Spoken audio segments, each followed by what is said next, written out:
Welcome back.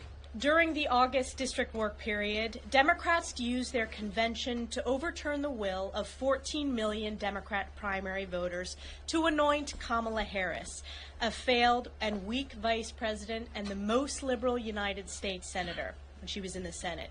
This was in a desperate attempt to salvage their failing presidential ticket, and there is nothing more undemocratic than having far-left liberal elites anoint their preferred candidate without a single primary vote being cast. But Kamala cannot hide forever. Tonight, at the debate, the country will finally get to see the stark contrast between the strength and success of President Trump's America First policies and the devastation and weakness of Kamala Harris's radical, failed far-left agenda. While I was in my home district this August, my constituents made one thing abundantly clear. They are struggling because of the crises Kamala's policies have created. They are facing the highest inflation of a lifetime because of failed Kamala economics. They're facing a raging border crisis that has devastated American communities because of Kamala Harris's role as Joe Biden's open borders are.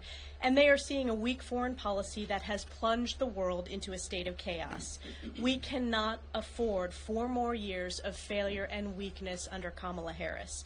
On the floor this week, House Republicans will bring a series of bills to combat the Biden-Harris failed foreign policy of appeasement that has emboldened our adversaries like Communist China. I also want to briefly touch on this afternoon's Oversight Committee hearing, where I will join members of the Select Committee on COVID to demand long overdue answers from disgraced former Governor Andrew Cuomo on behalf of the families who lost loved ones as a result of his fatal nursing home directive. Yesterday, the Select Committee released a report detailing that disgraced Governor Cuomo himself and his most senior aides ordered, directed, and executed the deadly nursing home executive order, killing over 15,000 vulnerable seniors, confirming what hardworking New Yorkers have known for years. This bombshell testimony also reveals that the disgraced former governor and his top aides were caught covering up their culpability and guilt in an attempt to selfishly save their shredded reputations.